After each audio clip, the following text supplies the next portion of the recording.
Ya, selamat malam semuanya.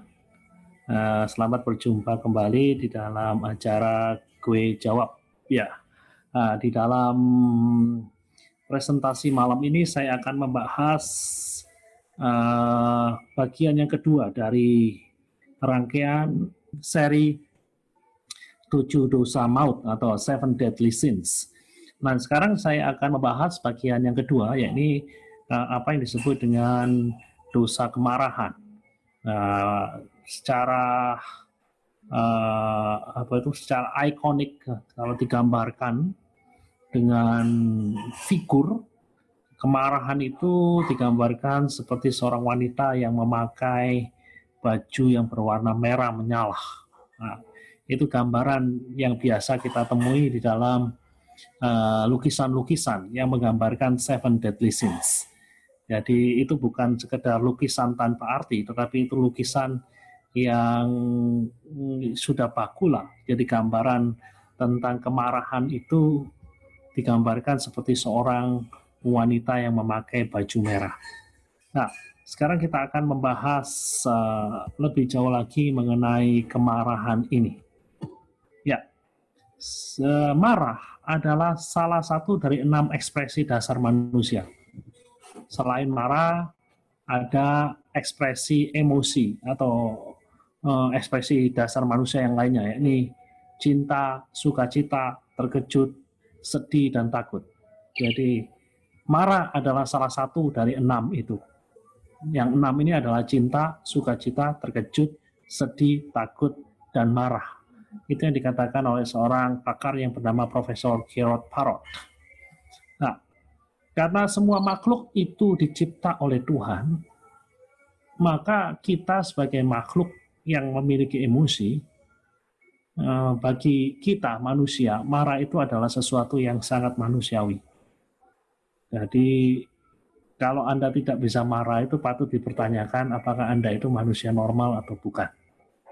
Jadi ketika kita menempatkan diri kita sebagai manusia normal, maka marah adalah sesuatu yang manusiawi.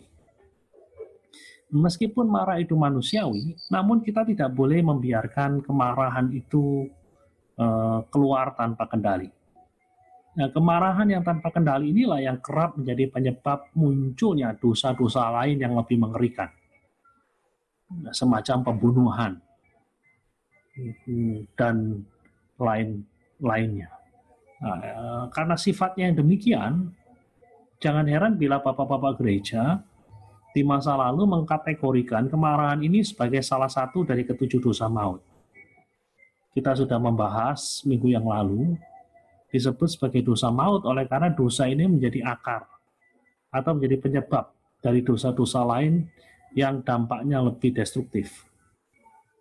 Jadi marah yang menjadi penyebab terjadinya pembunuhan. Marah yang menjadi penyebab hal-hal lain yang tidak baik.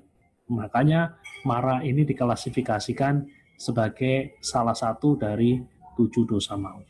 Nah, pertanyaannya adalah, apa yang menyebabkan kita marah? Ada banyak hal yang bisa menyebabkan kita marah. Mulai dari kunci yang terselip di suatu tempat, pesawat yang ditunda keberangkatannya, itu kerap kali saya melakukan traveling dan saya menjumpai orang-orang yang marah-marah dengan petugas yang ada di bandara, padahal kemarahan mereka sebenarnya tidak ada gunanya. Oleh karena mereka tidak bisa memberikan solusi instan. Nah, itu. Karena janji yang tidak ditepati, misalkan ada seseorang utang kepada Anda, berjanji untuk mengembalikan pada tanggal sekian, ketika jatuh tempo, orangnya tidak datang, uangnya tidak datang, dan hal inilah yang membuat Anda marah. Atau Anda marah karena perilaku seseorang yang semena-mena dan mau menang sendiri.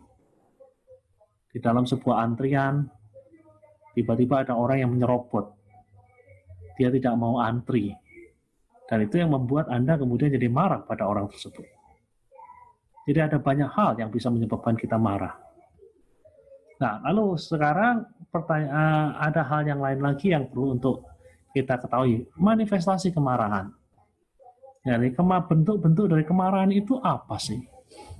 Jadi kemarahan itu tidak selalu diungkapkan di dalam bentuk kata-kata yang kasar, kemudian perilaku-perilaku yang kasar, tidak harus demikian.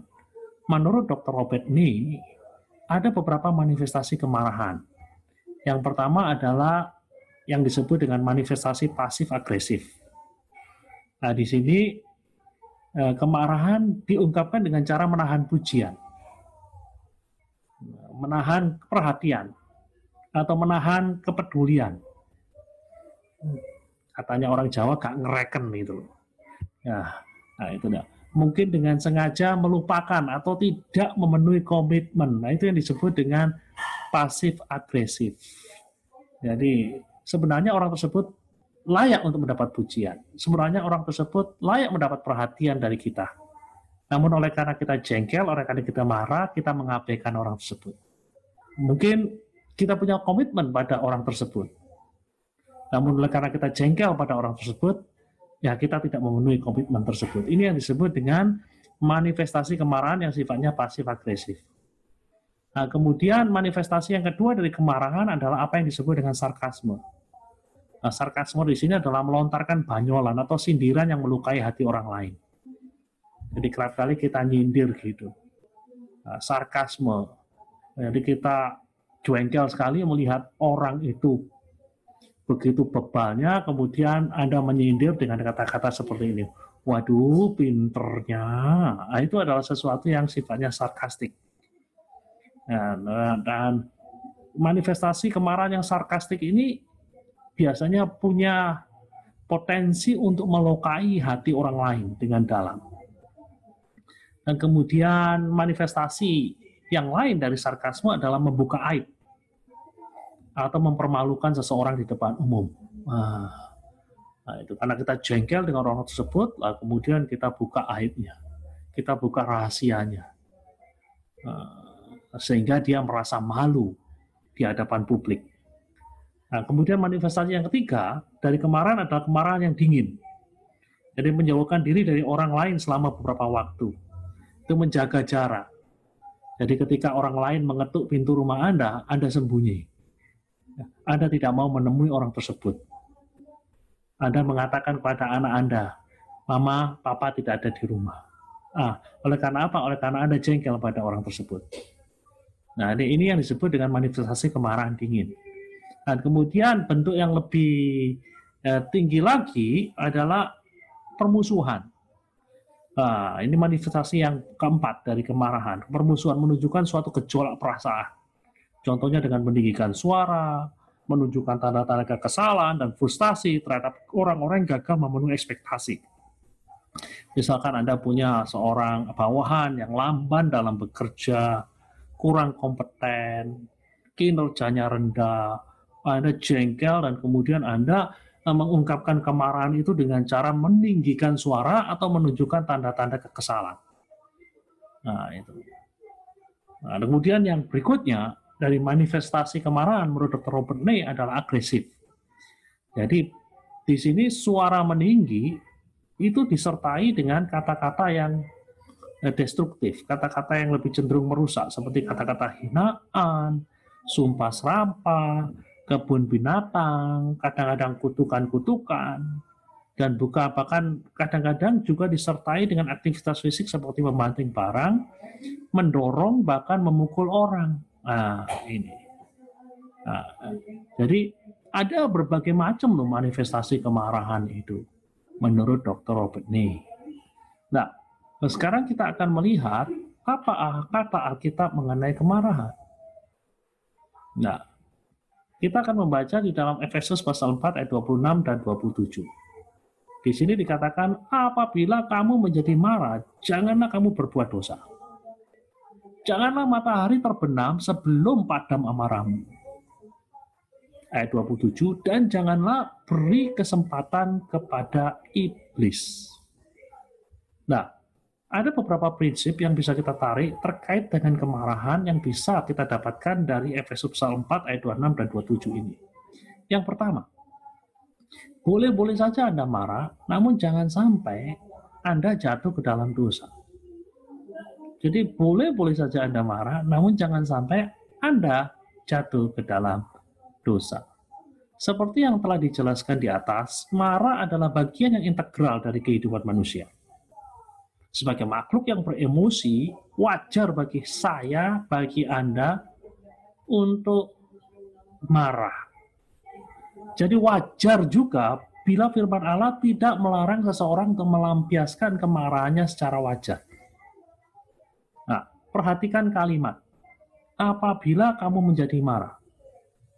Nah, di sana tidak tertulis, jangan sekali-kali kamu marah. Yang tertulis di sana adalah apabila kamu menjadi marah. Jadi jelas Allah memberi peluang, Allah memberi ruang kepada umat manusia, kepada saya dan saudara untuk mengekspresikan kemarahan. Jadi tidak ada larangan untuk marah secara wajar. Nah, bahkan Tuhan pun pernah marah, bukan?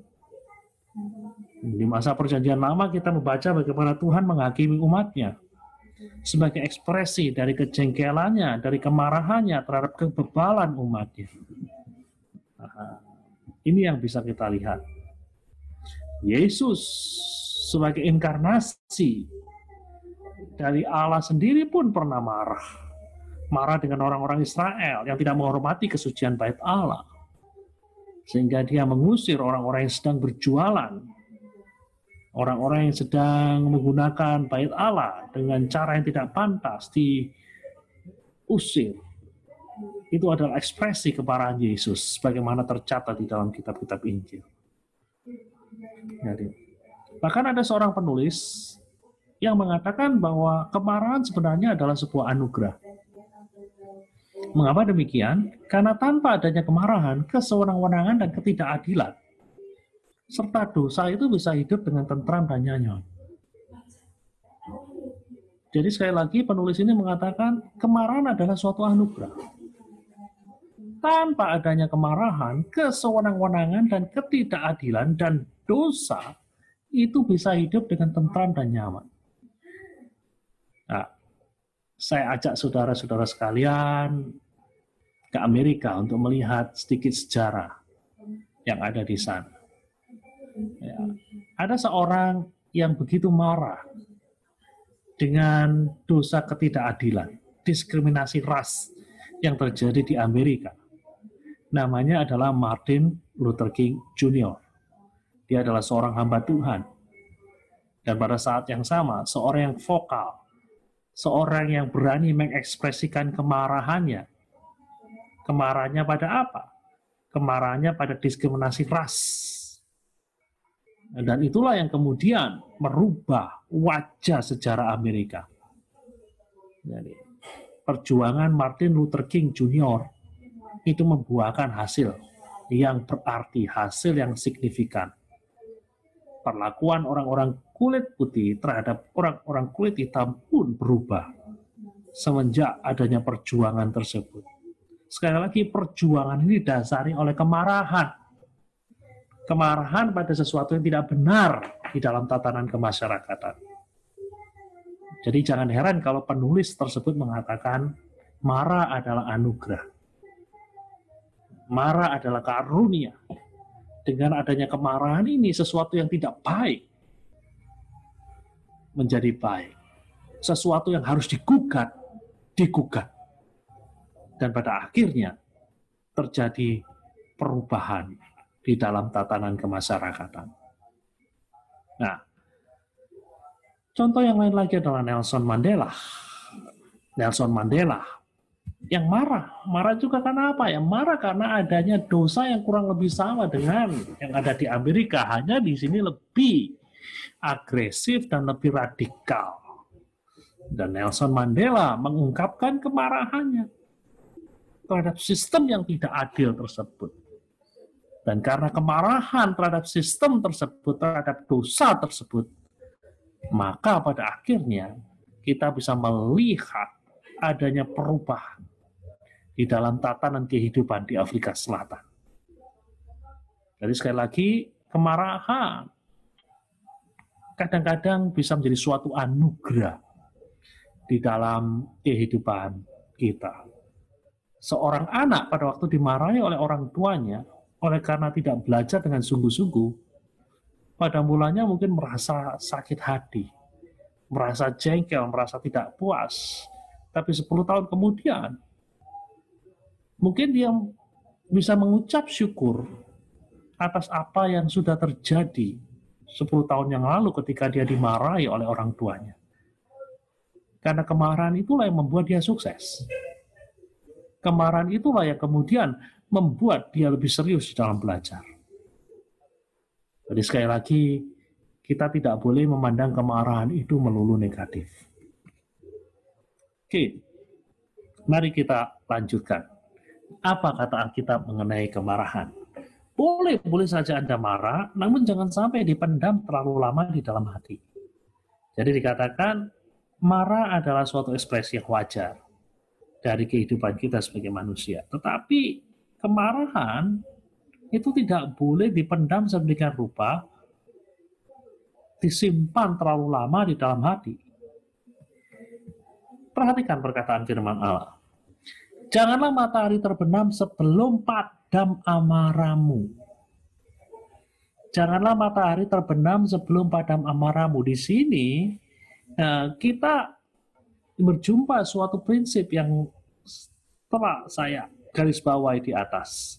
Boleh saja Anda marah, namun jangan sampai dipendam terlalu lama dalam hati.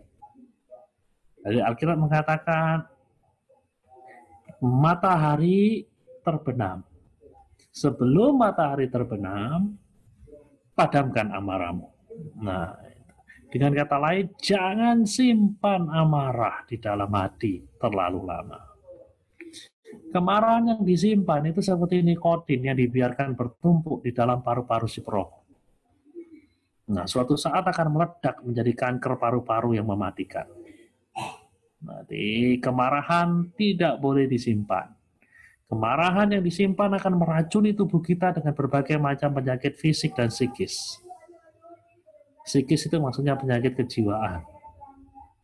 Sebuah penelitian yang dilakukan terhadap 192 pasangan di Amerika Serikat selama 17 tahun menunjukkan bahwa pasangan yang memendam kemarahan memiliki angka kematian 2 kali lebih tinggi daripada pasangan yang saling mengekspresikan kemarahannya secara wajar. Ya. Jadi perhatikan baik-baik di sini. Jadi kemarahan tidak boleh dipendam terlalu lama. Kemarahan yang dipendam terlalu lama punya efek yang merusak jiwa, merusak tubuh. Nah, saya membaca sebuah buku tadi pagi yang berjudulnya Emosi-emosi yang merusak manusia, ditulis oleh seorang dokter yang namanya Don Colbert. Nah, di dalam buku tersebut dia bercerita tentang pengalaman seorang istri yang dikhianati oleh suaminya dan dia tidak bisa memaafkan suaminya selama bertahun-tahun. Akhirnya dia mengidap berbagai macam penyakit. Dr. Colbert mengatakan wanita yang dulunya menarik, cantik, sehat menjadi pribadi yang dalam tanda kutip jelek, kemudian penyakitan di sana dan sini karena ketidakmampuan dia untuk memadamkan amarahnya kepada sang suami yang telah mengecewakan dia. Alkitab mengatakan, Anda boleh marah, tetapi jangan simpan kemarahan terlalu lama. Di dalam hubungan antar manusia pun demikian. Kemarahan tidak boleh dipendam, kemarahan boleh diekspresikan dengan cara yang wajar. Nah, penelitian yang lain menemukan memendam kemarahan dapat meningkatkan penyakit serangan jantung dan darah tinggi. Nah, ini kemarahan yang dipendam, kepahitan yang disimpan, itu dapat meningkatkan penyakit serangan jantung dan darah tinggi. Memendam kemarahan bukan hanya meracuni fisik, melainkan juga jiwa manusia. Orang yang suka memendam kemarahan akan menyatakan kemarahan itu dalam bentuk yang lain, yakni bad mood, mudah tersinggung, gampang menarik diri dari hubungan. Nah, ini biasanya terjadi dalam diri orang-orang yang memendam kemarahan. Dia marah dan akhirnya dia mundur. Yang tadinya rajin ikut aktivitas gerejawi, akhirnya mundur oleh gara-gara marah. Nah, itu adalah efek negatif dari kemarahan. Dan akhirnya kita harus tahu memendam kemarahan itu sendiri tidak menyelesaikan masalah. Memendam kemarahan itu hanya menunda kemarahan untuk kemudian menjadi dendam kesumat yang berbahaya. Dari kemarahan yang tidak diekspresikan dengan wajar, dipendam terus dalam hati, disimpan jadi akar kepahitan. Itu tidak menyelesaikan masalah. Malah justru bisa menjadi potensi yang lebih berbahaya di kemudian hari. Kita belajar dari sejarah. Dari seorang yang namanya Hitler.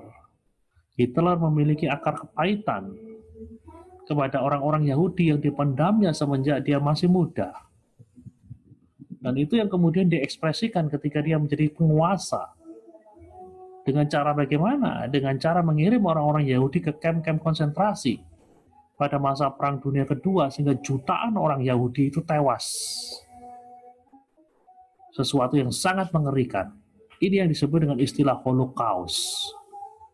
Pemusnahan etnik secara besar-besaran. Ketika ditelusuri, akar permasalahannya adalah kemarahan yang terpendam. Yang dia alami semenjak dia kecil. Ketika dia berhadapan dengan orang Yahudi.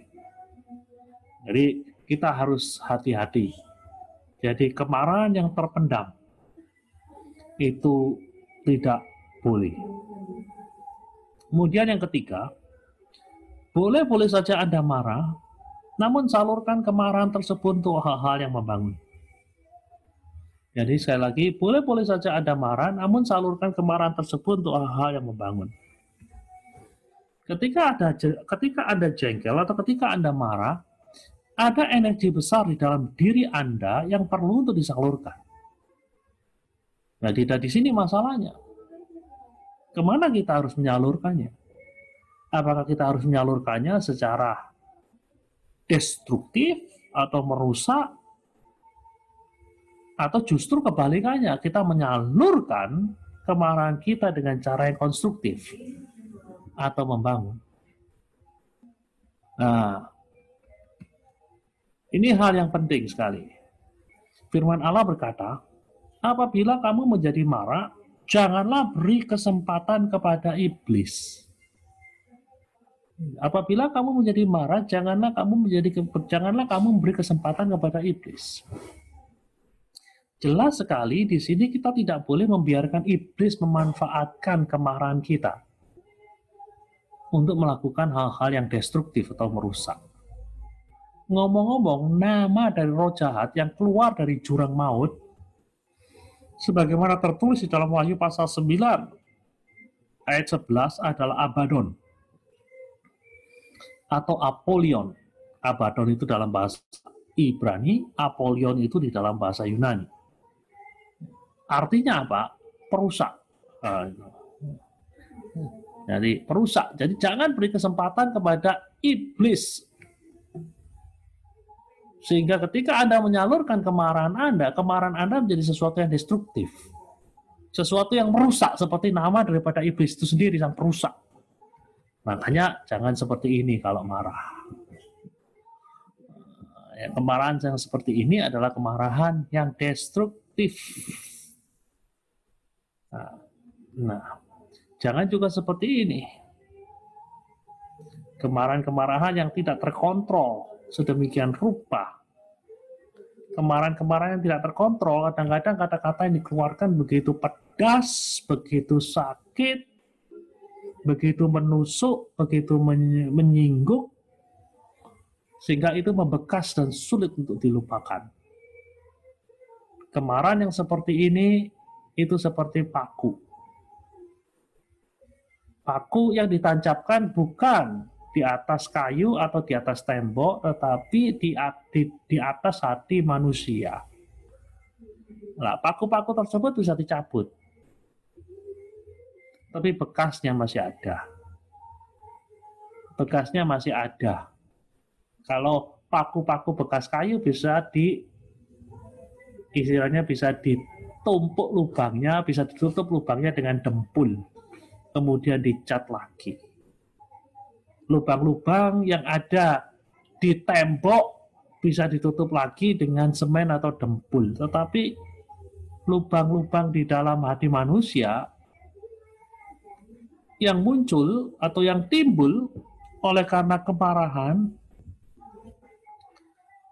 kemarahan itu sulit sekali untuk disembuhkan gitu. Makanya kalau Anda marah itu hati-hati, jangan beri kesempatan kepada iblis sedemikian rupa sehingga pada akhirnya kata-kata yang keluar dari mulut Anda itu menjadi seperti paku-paku yang begitu tajam yang menancap di dalam hati manusia. Jadi bagaimana baiknya? Energi dari kemarahan ini seharusnya bisa diekspresikan, bisa disalurkan menjadi sesuatu yang lebih konstruktif. Jadi kalau Anda marah mungkin Anda bisa melukis. Kadang-kadang ada orang yang bisa melukis dengan jauh lebih baik pada waktu dia marah. Karena ekspresinya begitu jelas sekali. Atau menulis. Nah, ini cara-cara yang konstruktif untuk mengungkapkan kemarahan. Nah, ada hal yang lain lagi yang perlu untuk kita ketahui. Ya, kalau kita berbicara mengenai kemarahan kita terhadap sesuatu atau seseorang itu kadang-kadang menjadi semacam kunci untuk membuka kamar-kamar gelap yang kotor di dalam hidup kita. Jadi kemarahan kita terhadap sesuatu, kemarahan kita terhadap seseorang kadang-kadang menjadi semacam kunci untuk membuka kamar-kamar gelap yang kotor di dalam hidup kita. Nah, contohnya adalah pemaksaan harapan. Kita jengkel terhadap seseorang karena tindakan dia atau cara hidup dia yang tidak sesuai dengan harapan-harapan kita. Nah, ini contoh. Jadi pemaksaan harapan. Kita jengkel terhadap seseorang karena tindakan dia atau cara hidup dia yang tidak sesuai dengan harapan-harapan kita. Misalnya seseorang yang telah terprogram untuk sangat memperhatikan kebersihan. Tentu sangat jengkel kalau ada orang yang duduk bersebelahan dengan dia dan mengeluarkan aroma yang kurang sedap gara-gara tidak mandi. Nah, pertanyaannya adalah apakah memang kita berhak menuntut orang lain untuk hidup dan bertindak sesuai dengan harapan kita? Nah, itu pertanyaan yang mungkin perlu kita tanyakan. Itu hanyalah salah satu kasus sederhana. Kasus sederhana orang yang tidak mandi, namun sebenarnya ada banyak kasus-kasus yang lain yang semacam itu. Pertanyaannya adalah apakah memang kita berhak menuntut orang lain untuk hidup dan bertindak sesuai dengan harapan kita? Apakah kita berhak untuk menuntut orang lain sebersih kita? Nah, itu hal yang patut untuk kita renungkan. Nah, kita memang tidak berhak menuntut orang lain untuk hidup sesuai dengan harapan kita. Bahkan kadang sedikit berlebihan jika kita menuntut orang lain untuk hidup sesuai dengan ukuran dan norma yang kita yakini. Atau norma yang ditanamkan oleh orang tua kita, oleh keluarga kita. Itu tidak berhak untuk menuntut orang lain menjadi seperti kita, menjadi seperti keluarga kita, karena mereka adalah mereka. Nah, kalau kita punya pemahaman semacam ini, maka toleransi kita akan menjadi semakin besar. Pada orang-orang yang mungkin hidupnya tidak sesuai dengan norma atau keyakinan itu yang ada di dalam diri kita atau yang ditanamkan oleh keluarga kita. Jadi, baiklah kita hati-hati di sini.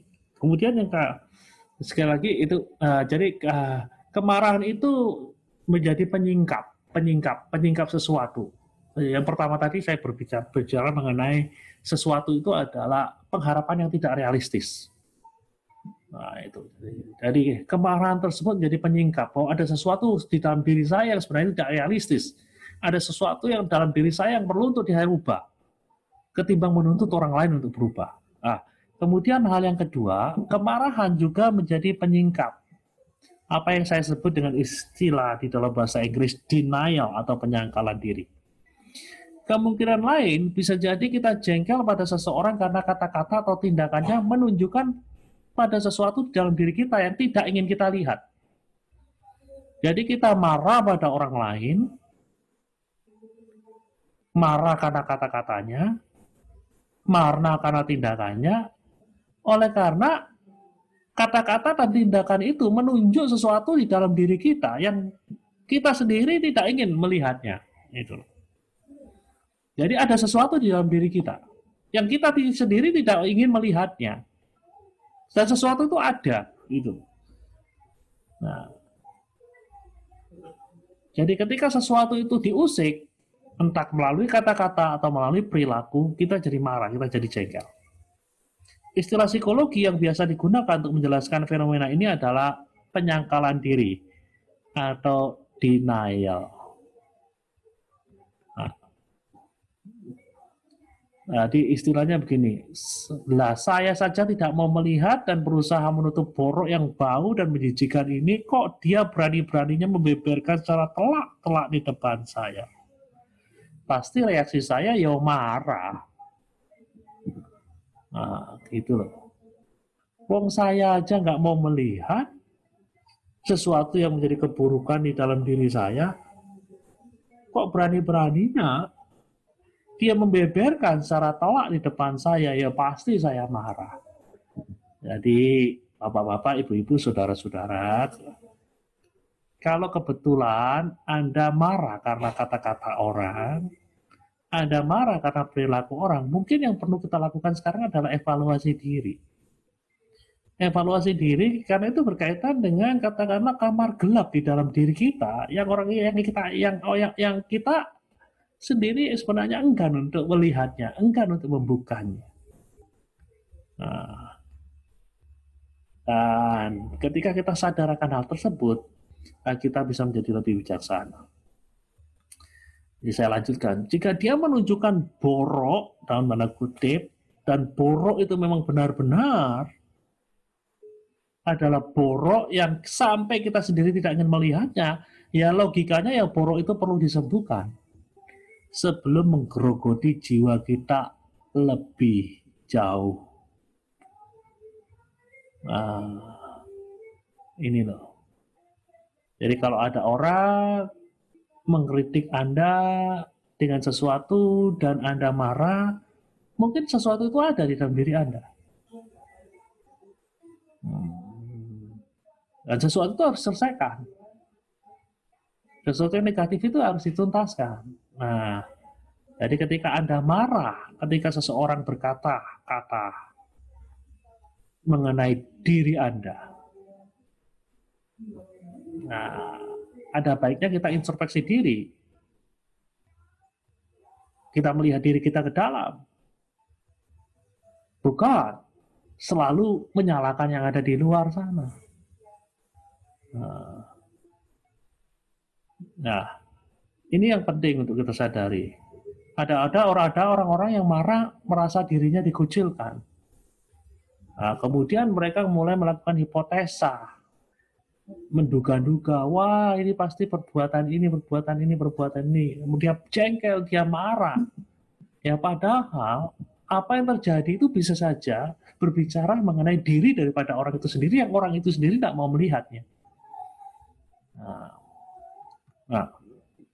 Nah, dengan kemarahan ini kita dibantu lah. Justru dengan kemarahan ini kita dibantu. Ya, siapa tahu kata-kata yang begitu menusuk itu memaksa kita untuk tidak punya pilihan lain kecuali melihat diri kita apa adanya, jujur pada diri sendiri. Nah, ini yang penting untuk kita lihat. Nah, itu pelajaran yang penting untuk kita pelajari bersama-sama pada malam ini. Jadi ada 3 prinsip Alkitab yang penting untuk kita pelajari. Jadi kalau boleh saya ringkaskan sekali lagi. Yang pertama adalah boleh-boleh saja Anda marah, namun jangan sampai Anda jatuh ke dalam dosa. Yang nomor 2, Boleh-boleh saja Anda marah, namun jangan sampai dipendam terlalu lama dalam hati. Dan yang ketiga, boleh-boleh saja Anda marah, namun salurkan kemarahan tersebut untuk hal-hal yang membangun. Jangan salurkan untuk hal-hal yang destruktif atau merusak.